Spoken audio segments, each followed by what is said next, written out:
কিছু নাই। আর এই দুনিয়া তোমার মরে গেলে পরে আর দুনিয়া কি আরে তো সব চলে যাবে কিছু নাই। হে অর্জুন, যে সকল ক্ষত্রিয় ভাগ্যবান তারাই দৈবক্রমে এমন যুদ্ধের সুযোগ পান, এমন যুদ্ধ যেন খোলা স্বর্গের দ্বার। আর যদি তুমি এই ধর্মযুদ্ধ না করো, অর্জুনকে বলছে, আর যদি তুমি এই ধর্মযুদ্ধ না করো তবে স্বধর্ম ও সুনামের পথ ছাড়িয়া পাপের ভাগী হইবে। অর্জুনকে উপায় না, মানে ক্ষত্রিয় বংশ না, হ্যাঁ হতে হবে যুদ্ধে যদি না করে তোর পাপের ভাগীরা মগ্নি পাবে, তোর জীবনটা মনে নিব না। তাহা ছাড়া লোকে চিরকাল তোমার নিন্দা করিবে। মানি লোকের পক্ষে নিন্দা মৃত্যুর চেয়ে বেশি দুঃখজনক। মহাবীর বীরেরা মনে করিবেন তুমি ভয়ে যুদ্ধ ছাড়িয়া দিয়াছ, যাদের কাছে তুমি সম্মান পাইয়াছ, যাদের কাছে তোমাকে ছোট হইতে হইবে। তোমার শত্রুরা তোমার শক্তির নিন্দা করিয়া বহু অকথ্য কথা বলিবে। এর চেয়ে অধিক দুঃখের বিষয় আর কি হইতে পারে? হে অর্জুন, যুদ্ধে মরিলে হে অর্জুন যুদ্ধে যুদ্ধে মরিলে স্বর্গে যাইবে। শুনেন, এখানে মানে রেকর্ডিং হচ্ছে, বুঝলেন?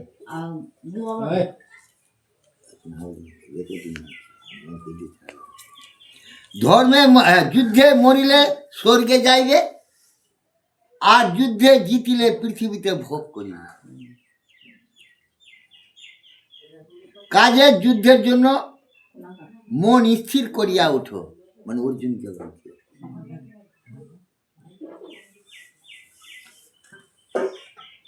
সুখ দুঃখ লাভ ক্ষতি এবং জয় পরাজয়কে সমান মনে করিয়া যুদ্ধের জন্য প্রস্তুত হোক। ইহা করিলে তা হইতে তোমার আর পাপ হইবে না। হে পার্থ, সংখ্যা অর্থাৎ তত্ত্বজ্ঞানের উপদেশ তোমাকে দিলাম। এবার কর্মযোগের বিষয় শুনো। ইহার বিষয়ে জ্ঞান লাভ করিলে তুমি কর্মের বাঁধন হইতে মুক্ত হইতে পারিবে। যে কর্মযোগের কথা তোমাকে আমি বলিতেছি, সেই রূপে কর্ম করিলে তাহা কখনো বিফল হয় না, তাহাতে কোনো পাপও হয় না। সামান্য পরিমাণ করা হইল, ইয়ার ফলে মহাভয় হইতে রক্ষা পাওয়া যায়। মহাভয় হইতে রক্ষা পাওয়া যায়। হে অর্জুন, এই নিশ্চয়াত্মিকা বুদ্ধি এক বিষয়ে স্থির থাকে, কিন্তু যাহাতে মন এক বিষয়ে স্থির নয়, তাদের বুদ্ধি যে কত দিকে ধাবিত হয় তাহাতে সীমা সংখ্যা নাই, বলে না? মন কত দিকে ধাওয়া আছে, দেহ এখানে পড়ে আছে, কিন্তু মন কত জায়গায় ঘুরে। এই জন্য গান গায় যে পাগল মন, মন রে মন কেন আমার এত কথা বলে, আমি বাকে আমার মনটাই বাকে, আজও পারলাম না আমি এই মনকে বুঝাতে। 80 তেলায় শের হলে 40 শের হয় মন, আর মনে মনে এক না হলে মিলে না। ওই পাগল মন, মন রে মন কেন আমার এত কথা বলে। মনকে এটা দিয়ে বুঝিয়ে আনছি, আবার এটা দিচ্ছি, ওটা দিয়ে ধরে আনছি, মনকে বুঝিয়ে আনছি, এটা দিয়ে চলে যাচ্ছে।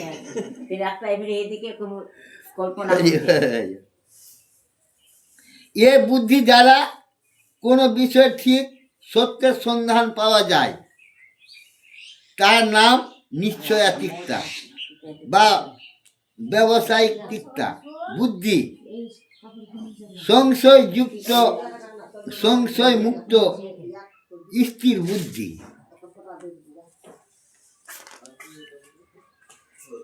হে অর্জুন, কতগুলি অল্প বুদ্ধির লোক আছে। হ্যাঁ, হে অর্জুন, কতগুলি অল্প বুদ্ধির লোক বেদের অর্থবাদে সন্তুষ্ট এবং ইয়া ছাড়া জানিবার কিছুই নাই। এইরূপ বলেন তাহারা কামনার বশ এবং তাদের কাছে স্বর্গই একমাত্র কামনার বস্তু। স্বর্গটাই হলো একমাত্র আমাদের কামনার বস্তু। ইহারা ফুলে ফোলা ভরা লতার মতো আপাতত ভালো, এমন কথাই বলিয়া থাকেন যে বেদের যাগযজ্ঞ ইত্যাদি কর্মের উদ্দেশ্যে সবচেয়ে বড় এবং ইহা ছাড়া কিছুই করিবার না। যে কর্মভোগ ঐশ্বর্য পাওয়া যায় এবং যাহার ফলে আবার জন্ম লাভ হয়, সেই কর্মই বড় বলিয়া ইহারা বলেন। ইহাদের মন সৌভাগ্যবর্ষ। এদের মন, আপনাদের মনটা সৌভাগ্যবর্ষ। সৌভাগ্য নাই? আপনার বাড়িতে একটা সাধু এসে আপনার বাড়িতে গীতা পাঠ করে শোনাচ্ছে, তা আপনাদের সৌভাগ্যবর্ষ মনটা নাই? হ্যাঁ, সৌভাগ্য। আপনি হয়তো হয়েছে কি না জানি না, তো যাক, এখন আজকে ভগবান করাচ্ছে, তো সৌভাগ্যবর্ষ। আকৃষ্ট হয় এবং ওইসব আপাতত মধুর বাক্য ভুল পথে যায়। ফলে মন স্থির রাখিবার মতো স্থির বুদ্ধি তাদের জন্মে না। হে অর্জুন, বেদ 17তম হইতে মনে যে সকল আশা আকাঙ্ক্ষা হয়, তাহার পূরণই বেদের কর্মকাণ্ডের উদ্দেশ্যে। হে অর্জুন, তুমি সকল প্রকার কর্মফলের আকাঙ্ক্ষা ছাড়ো এবং শীত গ্রীষ্ম সুখ দুঃখ ইত্যাদি দ্বারা বিচলিত হইও না। সর্বদা শতগুণযুক্ত হও, কিভাবে কোন বস্তু পাইবে এবং রক্ষা করিবে সেই সব চিন্তা ছাড়ো এবং আত্মবান হও। যোগ ক্ষেম মানে যোগ অর্থের ও প্রাপ্ত বস্তুর প্রাপ্তি এবং ক্ষেম অর্থে প্রাপ্ত বস্তুর রক্ষা। সব জায়গা জলে ডুবিয়া গেলে ছোট পুকুরে যতটুকু দরকার তত্ত্বজ্ঞানী ঈশ্বরপরায়ণ ব্যক্তি নিকট সমস্ত বেদের সেইটুকু দরকার। কর্মে তোমার অধিকার আছে, কর্মের ফলে যেন তোমার লোভ না হয়। বুঝলেন? রাত্রে বললাম না, কর্ম করো, কর্মের উপর যাতে তোমার লোভ না হয়, তাহলে ফল হবে না। লোভ না হয়, অতএব তুমি ফলের আশায় কর্ম করিও না। আবার কর্ম একেবারে ছাড়িয়া দিও, এ বুদ্ধি যেন তোমার না হয়। নিতাই গৌর হরি বল, হরি বল। উলধ্বনি দাস শঙ্কধ্বনি কর। নিতাই গৌর হরি বল, হরি বল।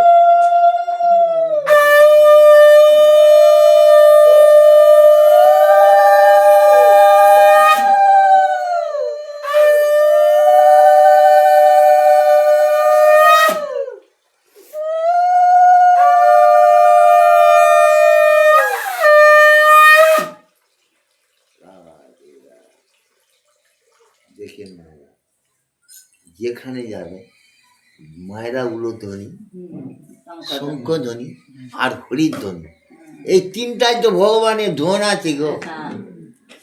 ভগবান তো বলছে আমার ধন কিছু নাই, আমার ধন মায়েদের উলধ্বনি, বাবাদের হরিধ্বনি, শঙ্খধ্বনি, এটাই আমাদের ধন।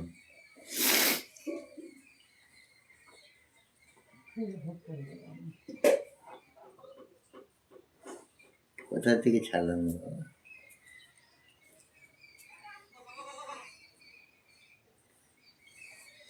হে ধনঞ্জয়, কর্মফলের আকাঙ্ক্ষা ছাড়িয়া কর্ম সফল হইলে আনন্দিত, বিফল হইলে দুঃখিত না হয় ঈশ্বরকে একমাত্র লক্ষ্য মনে করিয়া কর্ম করিয়া যাও। সব অবস্থায় মনকে একরকম রাখিতে পারিলে তাকে যোগ বলা হয়। হে অর্জুন, বুদ্ধি যোগ হইতে সকাম কর্ম অনেক ছোট। তুমি সেই বুদ্ধি যোগের আশ্রয় লইতে চেষ্টা করো। ফলের জন্য যারা কর্ম করেন তারা অত্যন্ত ছোট। বলে জানে যে ধনের জন্য এই কোন লোক দিতে আর ওরা অত্যন্তই ভগবান বলছে ওই যে ছোট কয় যে চায় কথা কোনোদিন ফুরায় না, চাইতে চাইতে জীবন চলে যাবে। চলে যাবে। ফলাফলের সমান বুদ্ধি জন্মিলে এই জন্মে মানুষ পুণ্য বা পাপ দুইটিকে ছাড়াইয়া যাইতে পারে। সুতরাং সমস্ত বুদ্ধির রূপ যোগের জন্য চেষ্টা করো। এই যোগই কর্মের কৌশল। কর্মের কৌশল জ্ঞানী লোকে বুদ্ধির যোগে দ্বারা কর্মের ফলভোগ হইতে রেহাই পান। তখন তারা সংসার বন্ধন হইতে মুক্ত হইয়া মোক্ষ লাভ করেন। মোক্ষ লাভের উপরে আর কোনো লাভ নাই। মুখে যেটা যখন তোমার বুদ্ধি মোহ কাটাইয়া উঠিবে, তখন সে যে সকল ফলদায়ক কর্মের বিষয় শুনিয়াছ বা পড়ে শুনিতে পারো, সেই সবে তোমার আর আগ্রহ থাকিবে না।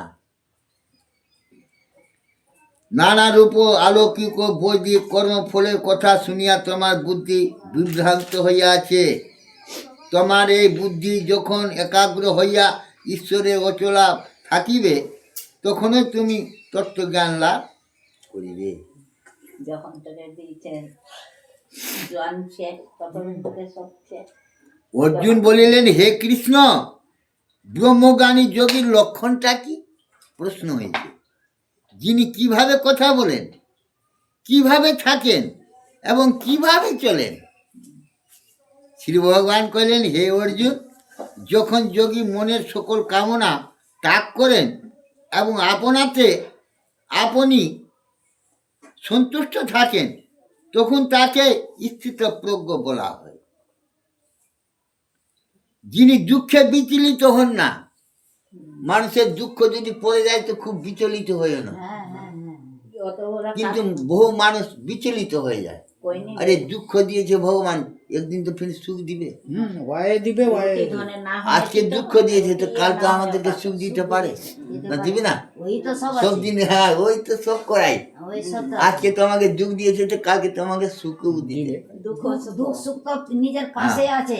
এবং সুখ লাভের আকাঙ্ক্ষাও যাহার নাই, যাহার মনে আসক্তি, ভয় বা ক্রোধ কিছুই নাই, সেইরূপ ব্যক্তিকে স্থিতপ্রজ্ঞ সন্ন্যাসী বলা হয়।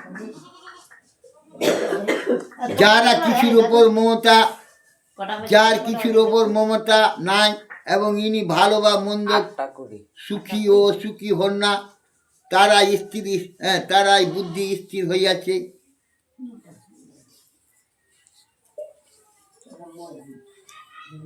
কচ্ছপ যেমন নিজের অঙ্গ প্রত্যঙ্গকে শরীরের মধ্যে গুটাইয়া ফেলে, সেইরূপ যে জ্ঞানী ব্যক্তি সমস্ত বিষয় হইতে ইন্দ্রগুলিকে ফিরাইয়া আনিতে পারেন, তারাই বুদ্ধি স্থির হইয়াছে। কেহ ভোগের বস্তু ত্যাগ করিলে তার ভোগ হয় না বটে, কিন্তু ভোগের আকাঙ্ক্ষা থাকিয়া যায়। কিন্তু স্থিতপ্রজ্ঞ ব্যক্তির ঈশ্বর পরায়ণ উপলব্ধি হওয়ার ফলে ভোগের ইচ্ছা একেবারে চলিয়া যায়। হে অর্জুন, জ্ঞানী ব্যক্তি মোক্ষের জন্য যত্ন করিলে প্রবল ইন্দ্রগুলি তাকে জোর করিয়া কুপথে লইয়া যায়। ইন্দ্র মানে চোখ। চোখ এমন একটা জিনিস তোমাকে নিয়ে যাবে। যোগী সেই ইন্দ্রগুলিকে দমন করিয়া আমাতে মন স্থির করিয়া থাকিবেন, কারণ যার ইন্দ্রগুলি বসে আসিয়াছে তারাই প্রজ্ঞা স্থির হইয়াছে।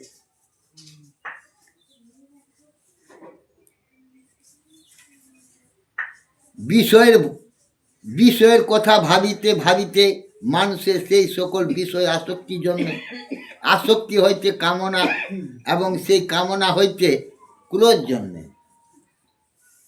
ক্রোধ হইতে মোহ জন্মে, মোহ হইতে সুমিতি ভ্রংশ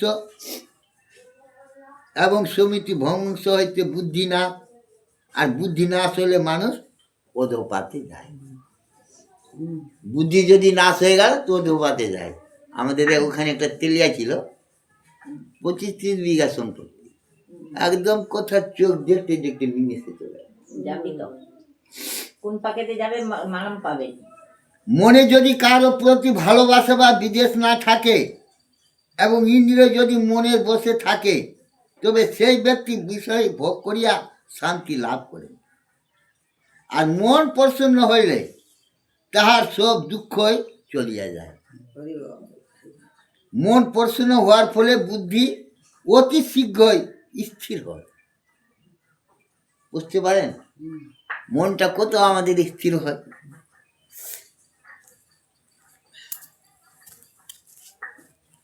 যাহার মন স্থির নাই, এই যে আমার নাতিটার মন স্থির নাই, খালি চঞ্চল করতে উঠছে বসছে। স্থির হতে হবে। যে কোনো জায়গায় যাবা, কীর্তন শুনতে যাও বা ভাগবত শুনতে যাও, গীতা শ্রবণ করতে শুনতে যাও, বসে এক স্থির মনে বসে শ্রবণ করতে হবে, স্থির হতে হবে। স্থির যদি না হোক, খালি উঠার বসা করবাতে কিছু পাবো না। হ্যাঁ, যার মন স্থির হয় নাই, তার আত্মজ্ঞান হয় নাই এবং ঈশ্বরের ধ্যান অর্থাৎ এক মনে চিন্তায় তার হয় না। যে ধ্যান করে না তার মনে শান্তি নাই, আর শান্তি না থাকিলে দুঃখ সুখ আসিবে কোথা হইতে? মনে যদি শান্তি না থাকলে তাহলে সুখ কোথা থেকে আসবে? মনটাই তো চঞ্চল, মনটাই তো চঞ্চল, সুখ আসবে? মনটাই তো দুঃখ সুখ, মনটাই তাকে না আসবে, মনটাই। ইন্দ্রিয়গুলি, হ্যাঁ, ইন্দ্রিয়গুলির বিষয় অর্থাৎ ভোগ্য বস্তু ভোগ করিবার জন্য ছুটিয়া বেড়ায়। তাহাদের যে কোনো একটি পিছনে পিছনে মনে যদি ছুটিয়া যায়, তবে সেই একটি ইন্দ্রিয়, বাতাস যেমন জলের মধ্যে নৌকাকে ডুবাইয়া ফেলে দেয়, তেমনি মানুষের প্রকৃত বুদ্ধিকে লোভ করিয়া দেয়। তোমাকে আর করাতে দিবে না, লোভ করে দিবে। অতএব হে মহাবীর অর্জুন, যারা ইন্দ্রিয়গুলি ভোগ্য বিষয় হইতে একেবারে নিবৃত্ত হইয়াছে, তারাই বুদ্ধি স্থির হইয়াছে। সাধারণ লোকেরা যাহা রাত্রি সংযমী যোগী, যাহাতে জাগিয়া থাকেন, আবার সাধারণত প্রাণী যাহাতে জাগিয়া থাকে, তাহাই মুনির পক্ষে রাত্রি অর্থাৎ ব্রহ্ম বিষয়ে সাধারণত লোক কিছু জানে না, কিন্তু জ্ঞানীর পক্ষে তা দিনের আলোর মতো পরিষ্কার। আবার সাধারণত লোক সংসারের সুখ দুঃখ লইয়া থাকে, জ্ঞানীরা সেই ব্যাপারে একেবারে ঘুমাইয়া থাকে, সম্পূর্ণ উদাসীন থাকে। উদাসীন থাকে।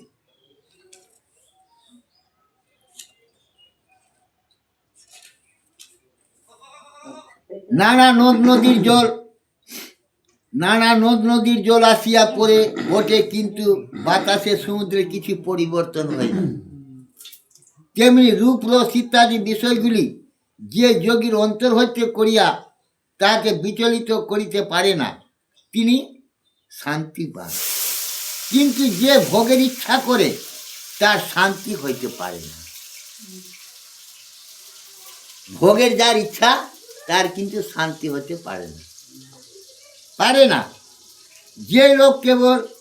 যেই লোক সকল কামনা ছাড়িয়া দিয়া আকাঙ্ক্ষা, অহংকার ও মমতা ত্যাগ করিয়া বিষয় ভোগ করে, তিনি শান্তি লাভ করেন। কিন্তু তাহাকেও পূর্বজন্মে কর্মের ফলে বিষয় ভোগ করিতে হয়। এই ভোগে আমার এই বোধ থাকে না। হে অর্জুন, এই রূপ অবস্থাকে ব্রহ্মজ্ঞানের চরম অবস্থা, জীবিত অবস্থায় মুক্ত অবস্থা বলে। এই জ্ঞান জন্মিলে আর মানুষ সংসার মোহে জড়াইয়া পড়ে না। মৃত্যুকালেও যদি এই জ্ঞান জন্মে, তবুও সেই ব্যক্তি ব্রহ্মে মিলাইয়া যায়, মুক্তি লাভ করে। ইতি সংখ্যা যোগ নামক দ্বিতীয় অধ্যায়। এখন অধ্যায় চলবে 8 অধ্যায়, 9 অধ্যায় যাবে, তারপরে 9 অধ্যায় থেকে সমাপ্তি চলবে। এবার মাহাত্ম্য করতে হবে। মাহাত্ম্য যদি না করো বাবা, এসব এতগুলা কথা শুনে তোমার কোনো লাভ হবে না, ঠিক আছে? তো যাক, আমি মাহাত্ম্যটা জোরে করতেন বাবু, শুনে আবার যাবে কাজে। ঋষি বলিলেন, সুতমুনি পুরাকালে বেশ বেশ আপনার ঘা, ওটা ওখানে টিপ মেরে হ্যাঁ ঠিক আছে। ঋষি বলিলেন সুতমুনি পুরাকালে বেশ বেশ আপনার কাছে নারায়ণ ক্ষেত্রে বসিয়া গীতা মারতে গীতা পড়া বা শোনার পর বলিয়াছিলেন, তাই আপনি দয়া করিয়া আমার কাছে ভালো করিয়া বলুন। সুতমুনি আপনি ভালো কথা বলিতে বলিয়েছেন, গীতা গুণের কথা অসাধারণ পরম গোপনীয়, সে কথা বলিবার ক্ষমতা কার আছে? শ্রীকৃষ্ণ ইয়া ভালো রকমের জানেন। ইয়া ছাড়া অর্জুন, বৈদ্য, সুজয়, যাকব লোক জনক ঋষি কিছু কিছু জানেন। ইয়া ছাড়া যারা বলেন তারা পরের কাছে শুনিয়া সামান্য বলিতে পারেন। যা হোক, আমি ব্যাসদেবের মুখে যেমনি শুনিয়াছি তেমনি আপনাদের কাছে আমি বলেছি, শুনুন। সমস্ত উপনিষদ হলো গাভী, শ্রীকৃষ্ণ হলেন গোপ, অর্জুন সেই গাভীর বাছুর, আর দুধ হলো শ্রেষ্ঠ গীতা শাস্ত্রের অমৃত। শ্রীকৃষ্ণ অর্জুনের স্বার্থের কাজ করিয়া যে গীতারূপ অমৃত তিন জগতের উপকার করার জন্য প্রথমে দিয়েছেন, সেই শ্রীকৃষ্ণ রূপ নর ব্রহ্মকে প্রণাম করি। সংসার সমুদ্র পার হওয়া খুব শক্ত। যিনি গীতারূপ নৌকায় সে সাগর পার হইতে চান, তিনি সহজে পার হইতে পারেন। যিনি বারবার গীতা পড়েন নাই, সেই অজ্ঞান লোক যদি মুক্তি পাইতে চান, তবে ছোট ছেলেও তাকে উপহার ঠাট্টা করে। যাহারা সর্বদা গীতা শুনেন আর পড়েন, তারা মানুষ নন, তারা নিশ্চয় দেবতার। গীতা শাস্ত্রের উপদেশ দিয়া শ্রীকৃষ্ণ অর্জুনের তত্ত্ব জ্ঞানের কথা বলিয়াছিলেন।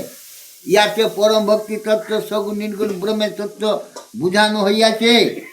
গীতার 18 অধ্যায়ে ভক্তি ও মুক্তির কথা বলা হইয়াছে। এই 8টি সিঁড়ি বইয়া ভক্ত কর্মে কর্মে প্রেম ভক্তি প্রভৃতি কর্ম উঠিয়া মন পবিত্র করিতে পারে। এই গীতারূপ জলে নামিয়া স্নান করিলে সাধু ব্যক্তি সংসারে পাপ দূর হইয়া যায়। কিন্তু যার শ্রদ্ধা ভক্তি নাই, তার পক্ষে হাতে নাই নাই, ইয়া গীতা পাঠ বৃথা। গীতা পড়া বা পড়ান যে জানে না, সে এই পৃথিবীতে যাহা করে সবাই বৃথা হয়।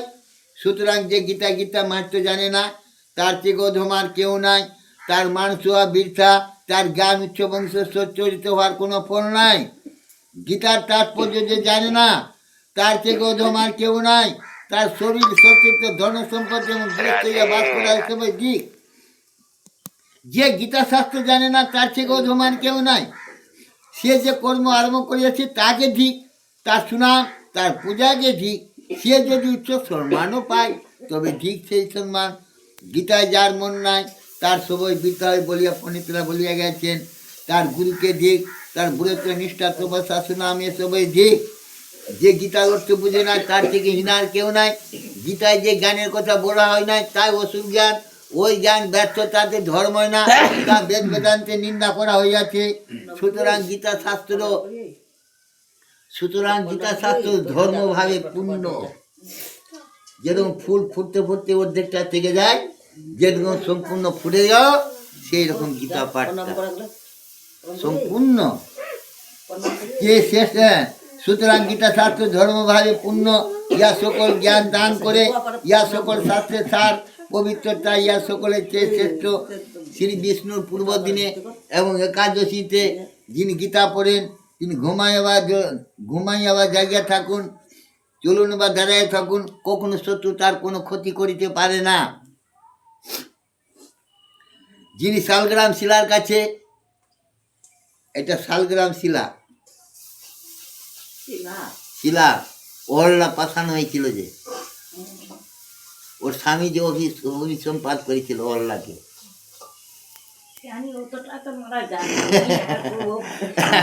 ওই যে গীতায় প্রমাণ করছে না বলে, আর তোমাদেরকে একটু জানালাম, সবাই তো জানে না।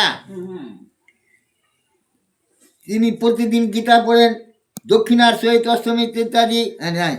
যিনি শালগ্রাম শিলার কাছে দেবতার মন্দিরে, শিবের মন্দিরে, তীর্থবা নদী তীরে বসিয়া গীতা পড়েন, নিশ্চয় তার সৌভাগ্য লাভ হয়। গীতা পাঠ করিলে শ্রীকৃষ্ণ অত্যন্ত খুশি হন।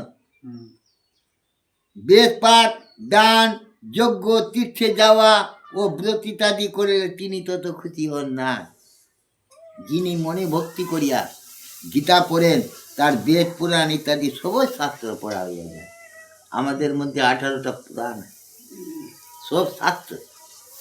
যজ্ঞের স্থানে যেখানে যোগ করা হয়, সেখানে সিদ্ধ আসনের কাছে শালগ্রাম শিলার সম্মুখে শত্রুকে সবার যজ্ঞের স্থানে হরিভক্তের কাছে যিনি গীতা পড়েন, তিনিও পরম সিদ্ধি লাভ করে। যিনি প্রতিদিন গীতা পড়েন বা শোনেন, দক্ষিণার সহিত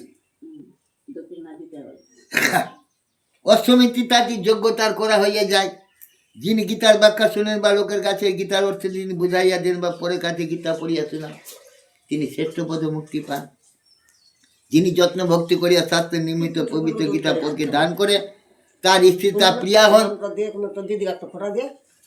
প্রিয়া হন। যিনি নিশ্চয় সুনাম সৌভাগ্য ভালো স্বাস্থ্য পান এবং তার পত্নীদের প্রিয় হইয়া পরম সুখ করিয়া থাকেন। যে বাড়িতে প্রতিদিন গীতার পূজা হয়, অবিচারের ফলে যে দুঃখ হয় বা প্রবল অভিশাপের জন্য যে কষ্ট ভোগ, সেসব কিছু তার কাছে আসিতে পারে না। সেখানে কৃপার দুঃখ অথবা কোনো রোগ, সাপ পাপ কষ্ট বর্ণ রোগ কখনো ভোগ করিতে হয় না। যিনি গীতার পূজা প্রতিদিন করেন, তার শরীরে কখনো ফোড়া ইত্যাদি হয় না। তিনি শ্রীকৃষ্ণের চরণে দাস হইয়া তার চরণে একনষ্টি ভক্তি লাভ করেন। যিনি বারবার গীতা পাঠ করেন, তিনি সেই জীবনের কর্মের জন্য শরীর ধারণ করেন বটে, তার তৎক্ষণাৎ মুক্তি হয় না বটে, তবে সকলের সঙ্গে তার বন্ধুত্ব হয়। যিনি গীতা পাঠ করেন তিনি মুক্ত। তিনি এই পৃথিবীতে সুখী কোনো কর্মই তাকে সংসারে আটকাইতে পারে না। তিনি যদি মহাপাপ বা অতিপাপ করিয়াও থাকেন, তবু পদ্মপত্রে জল যেমন গায়ে লাগে না, তেমনি তাকে কোনো পাপ স্পর্শ করিতে পারে না। অনাচার করিলে, যা বলিতে না বলিলে, যা খাইতে না তা খাইলে, যা ছুঁইতে না তা ছুঁলে যে পাপ হয়, তা সবাই গীতা পাঠ করিলে তৎক্ষণাৎ নষ্ট হইয়া যায়। মা আসতে বলবেন কথাটা, এখানে গীতা পাঠ হচ্ছে, বলবেন মনে মনে গিয়ে বাইরে কথাটা। ছুঁইতে না তা ছুঁলে যে পাপ হয়, তা সবাই গীতা পাঠ করিলে নষ্ট হইয়া যায়। সে ব্যক্তি জ্ঞানে অজ্ঞানী ইন্দ্রিয়া প্রতিদিন যা পাপ করেন, তা সবাই গীতা পাঠ করিলে নষ্ট হইয়া যায়। যিনি গীতা পড়েন, তিনি যদি যেখানে সেখানে যান এবং যার কাছে যা তার দান নেন, তবু সেজন্য তার কোনো পাপ হয়ে না। তিনি যদি অন্যায়ভাবে কারো নিকট হইতে সমস্ত পৃথিবীকে গ্রহণ করে নেন, তবু একবার শুধু গীতা পাঠ করিলে তিনি পরীক্ষার মতো শুদ্ধ পাপিন হইয়া যান। যিনি সর্বদা গীতা পড়িতে ভালোবাসেন, তিনি যজ্ঞ না করলে যজ্ঞ করেন, তিনি জপ না করলে সর্বদা জপকারী, তিনি কিছু না করলে ক্রিয়াবান এবং পণ্ডিত, তিনি সুন্দর, তিনি ধনী, তিনি যোগী, তিনি জ্ঞানী, তিনি জাতি, তিনি যাদব, তিনি সকল বেদের অর্থ বুঝেন। যেখানে গীতা পুস্তকখানি থাকে, যেখানে এই গ্রন্থের নিত্য পাঠ হয়, ওরা পৃথিবীর সকল তীর্থ সেখানে থাকে। গীতা যিনি দেখেন, কত ভাগ্য আপনাদের ভালো যে আপনাদের গুরুদেব মরে এখন আছে, ওর সমাধি হয়নি, তার উদ্দেশ্যে তার শিষ্যের বাড়িতে গীতা পাঠ হচ্ছে। দেখছেন, এসব ভাগ্যের কথা আছে গো। জয় রাধে রাধে। তার মধ্যে সকল দেবতা, মুনি এবং যোগীরা বাস করিয়া তাকে রক্ষা করেন। যেখানে গীতা পাঠ করা হয়, নারদ, ধ্রুব প্রভৃতি ভক্তদের সঙ্গে নিয়ে বালকের রূপে গোপাল সেখানে শীঘ্রই গিয়া ভক্তের বিপদে সাহায্য করেন।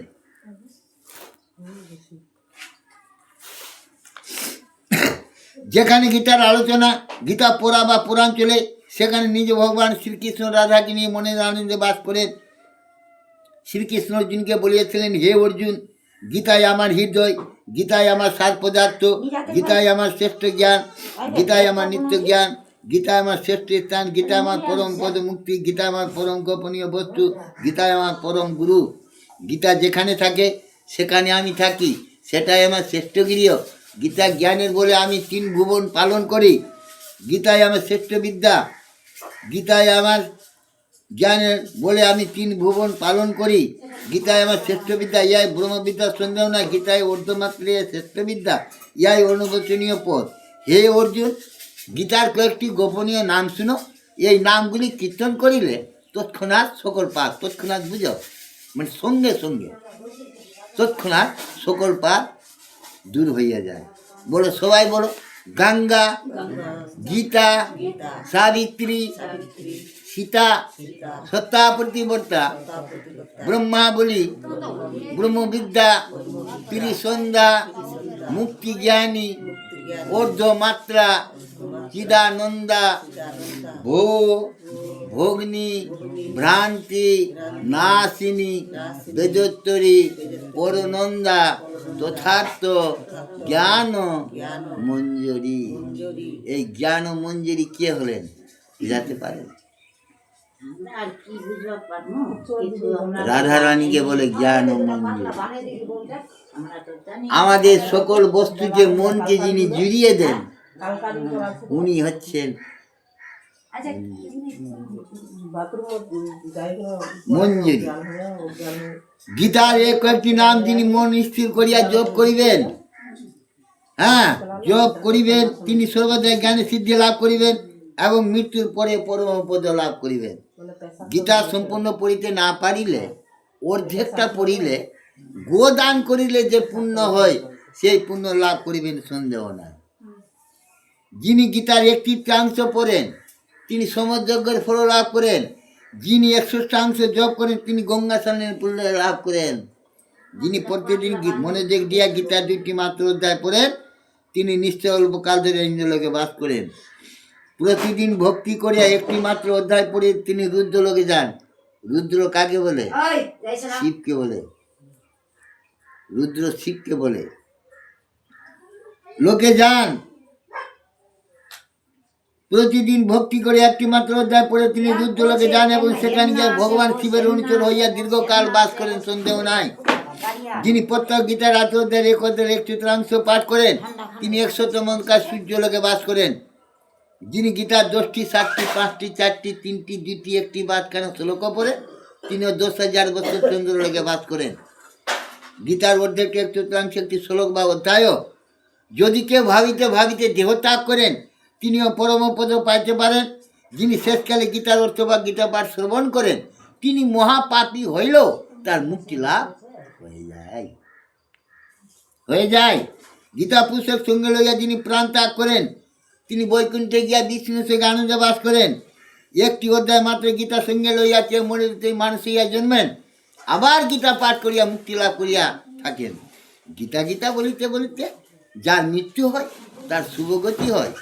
গীতা পাঠ করিয়া যে কাজকর্ম করা যায় তাই নির্দোষ হইয়া পূর্ণ হইয়া যায়। পূর্বপুরুষদের শ্রাদ্ধ করিবার সময় যিনি গীতা পাঠ করেন তার পূর্বপুরুষরা সন্তুষ্ট হন আর তারা নরক হইতে উদ্ধার পাইয়া স্বর্গে গমন করেন। স্বর্গে গমন করেন। গীতা পাঠে পূর্বপুরুষরা সন্তুষ্ট হন এবং শ্রাদ্ধে তৃপ্ত হইয়া তারা পুত্রগণকে আশীর্বাদ করতে করতে পিতৃলোকে চলিয়া যান। যিনি গীতার সঙ্গে চামর দান করেন সেই দিনে দাতা মনের ইচ্ছা একেবারে পূর্ণ হয়ে যায়। চামর বুঝেন? বিশ্বরী গানে যে যিনি বিদ্বান ব্রাহ্মণকে গীতার সঙ্গে সোনা দান করেন, গীতা শুধু এমনি 100 টাকা দাম আছে কিনে যে দান করে দেবেন তা হবে না। এই যে বলছে যিনি বিদ্বান ব্রাহ্মণকে গীতার সঙ্গে সোনা দান করেন তার আর জন্ম হয় না। যিনি 100 গীতা দান করেন তিনি ব্রহ্মলোকে যান, তাকে আর জন্ম নিতে হয় না। যিনি গীতার ব্যাখ্যা ভালো করিয়া শুনিয়া ওই পুস্তক দান করেন শ্রীকৃষ্ণ সন্তুষ্ট হইয়া তার মনের ইচ্ছা পূর্ণ করেন। যিনি অমৃতে না গীতার পুস্তক পড়েনও না আর শোনেনও না তিনি হাতের অমৃত ফিরিয়া দিয়া বীজ সংসারে দুঃখে কাতর হইয়া যদি কেউ গীতার জ্ঞান লাভ করিতে পারে তবে সে গীতারূপ অমৃত পান করিয়া ভগবানের প্রতি ভক্তি লাভ করিয়া সুখী হয়। এমনি সুখী না। যেই পৃথিবীতে জনপ্রিয় অনেক রাজা গীতা পড়িয়া পাপ হইতে মুক্ত হইয়া পরমপদ মুক্তি পাইয়াছেন। গীতার জ্ঞান বিষয়ে ছোট বড়োর কোনো প্রভেদ নাই। সকল জ্ঞানের মধ্যে গীতার জ্ঞানের শ্রেষ্ঠ ইয়া ব্রহ্মজ্ঞানের সমান। আমি বুঝিবা আমি করি এই অভিমান বা অহংকারের বসে যদি কেউ গীতার অভিমান করে তবে যে পর্যন্ত পড়লই না হয় সে পর্যন্ত সে নরকে বাস করে। যে অজ্ঞানের বসে অহংকারের বসে গীতা মানে না সে কল্প শেষ না পর্যন্ত কুমিপাক নরকে পচিয়া মরে। যখন গীতার ব্যাখ্যা করা হয় তখন যদি কেউ কাছে থাকিয়াও না শুনে তবে সে অনেকবার শুকর হইয়া জন্মে। গীতা গ্রন্থে যে চুরি করিয়া আনে তার সবই বৃথা হয়, গীতা পাঠেও কোনো ফল হয় না। বিবেচনা না করিয়া পরিশ্রম করে তার শ্রম যেমন বৃথা হয়, গীতার ব্যাখ্যা শুনে যার সত্যই আনন্দ না হয় তার কোনো কাজে কোনো ফল হয় না। গীতা পাঠ শুনিয়া সোনা খাদ্য বস্ত্র পট্টবস্ত্র এগুলি দান করিবার উদ্দেশ্যে ভগবানকে নিবেদন করিবে। যিনি গীতা পাঠ করেন তাকে বস্ত্রাদি ও নানাবিধ দ্রব্য দিয়া পূজা করিলে ভগবান তাতে সন্তুষ্ট হয়। এ কথা বলিয়া সুতমণি আবার বলেন গীতার মাধ্যম শ্রীকৃষ্ণ যা বলিয়াছেন গীতা পাঠে পরের দিন যে মাধ্যম পরে তিনি যে পরের ফল কথা বলা হইল সেসব ফল পান। আর যিনি গীতা পড়িয়া গীতার মাধ্যম পড়েন না তার গীতা পাঠ বৃথা, শুধু পরিশ্রম সার হয়। যিনি গীতার সঙ্গে সঙ্গে গীতার মাধ্যম পাঠ করেন এবং শ্রদ্ধা করিয়া শ্রবণ করেন তিনি শ্রেষ্ঠ গতি লাভ করেন। যিনি গীতার ব্যাখ্যা শুনিয়া ইহার মাধ্যম শোনেন তার সেই পুণ্যের ফলে পৃথিবীতে সকল প্রকার সুখ হয়। বলে ইতি, সবাই বলে ইতি বৈষ্ণবীয় তন্ত্রশাক্ত গীতা মাহাত্ম্যম সম্পূর্ণম। বলো ভজ শ্রীকৃষ্ণ চৈতন্য প্রভু নিত্যানন্দ হরে কৃষ্ণ হরে রাম শ্রী রাধে গোবিন্দ। বলো ভজ শ্রীকৃষ্ণ চৈতন্য প্রভু নিত্যানন্দ শ্রী অদ্বৈত গদাধর শ্রীবাসাদি গৌর ভক্ত বৃন্দ। মায়েরা ওগুলো ধ্বনি দিবেন, আমি শঙ্খ ধ্বনি করছি। হ্যাঁ, গৌর সীতানাথ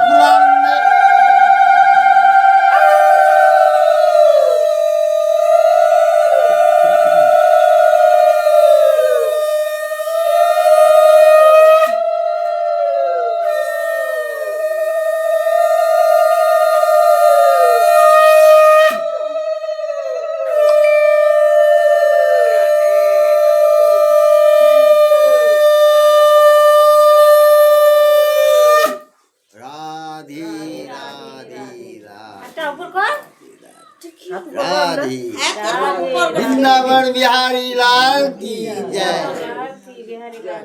राधा रानी की, राधा रानी की, राधा रानी की।